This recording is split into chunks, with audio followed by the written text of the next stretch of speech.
Welcome to Gyan Kosh, Bahubashi, a digital repository of Sanatan spiritual knowledge and wisdom. We are continuing the series on Voice of God, an English version of Deivathin Kural.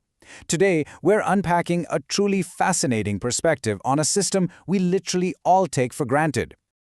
The foundation of our explainer today comes directly from the thoughts and teachings of this revered figure, Kanchi Mahaperiyava.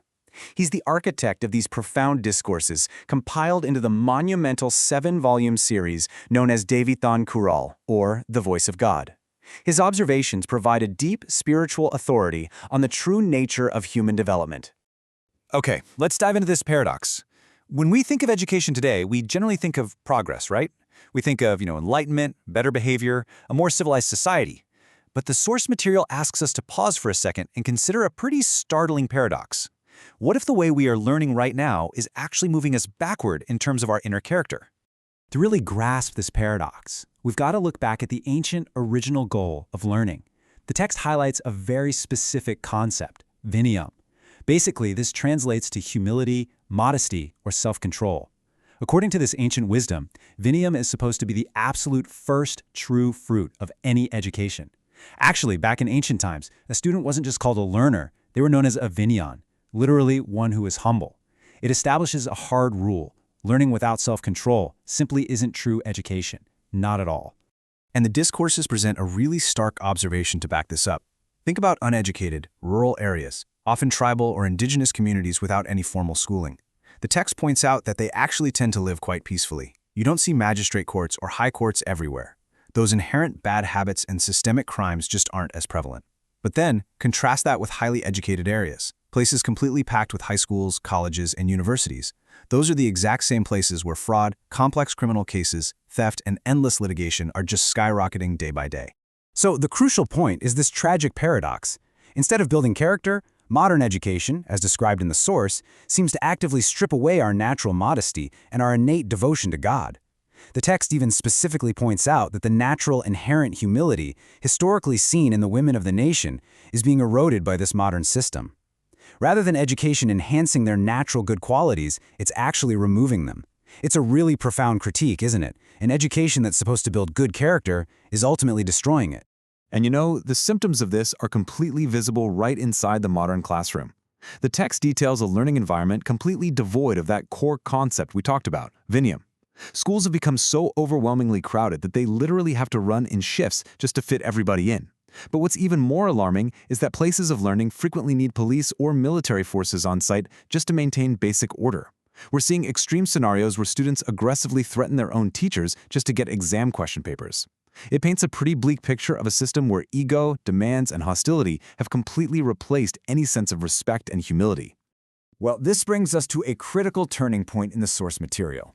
If the modern method is failing our characters so badly, what's the alternative? How exactly are we supposed to learn, and what should that dynamic between a student and a teacher actually look like?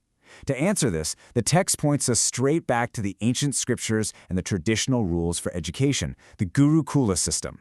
And this brilliantly illustrates exactly how to fix the problem.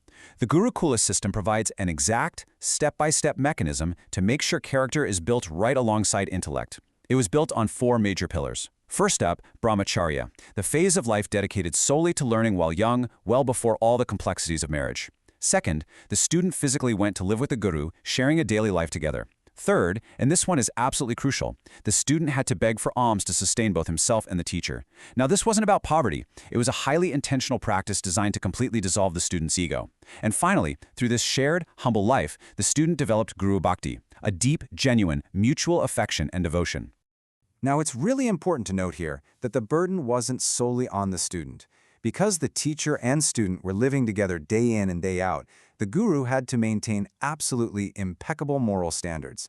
They couldn't just, deliver a lecture and go home. They had to embody perfect conduct in their daily life to naturally earn that profound respect and devotion from the student. Their authority was earned through character, not just a fancy job title. Now, what's really interesting about this analogy is how Kanchi Mahaperiyava explains what went wrong. He compares education to medicine.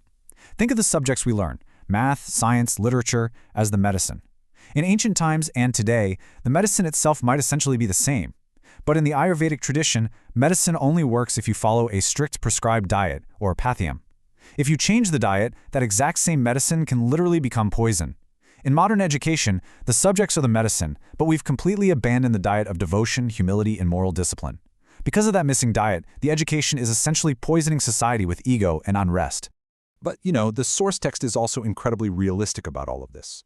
Kanchi Mahaparyava fully acknowledges that simply demanding a complete return to the Gurukula system across the whole modern world is highly improbable. He actually compares it to expecting everyone today to suddenly start weaving their own haughty cloth or eating only hand-pounded rice.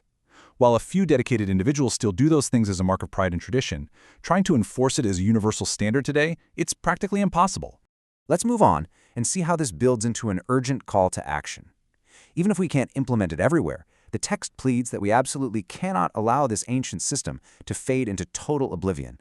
It has to be preserved, even if it's maintained purely as an artifact in a museum for future generations to look at and say, wow, this is how we once learned. The core instruction here is that at least a few dedicated individuals must continue this authentic practice to safeguard the seed of true learning. Because if the seed survives, the tree can one day grow again.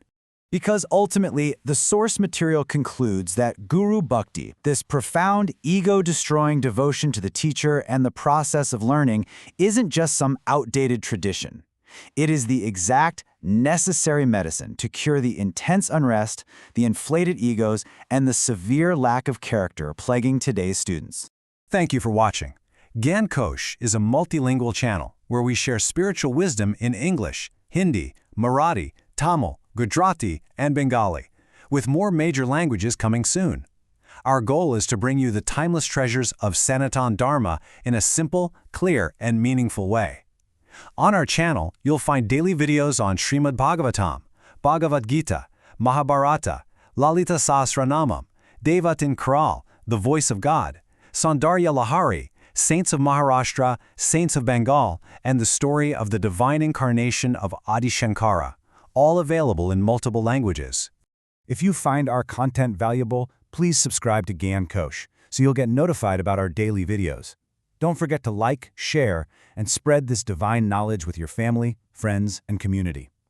Let's together keep the light of Sanatan Dharma shining bright. So, we'll leave you today with this one vital question to reflect on, drawn straight from the heart of this ancient wisdom. Take a look at the knowledge you've acquired in your own life. Is your education feeding your ego, or is it truly growing your humility?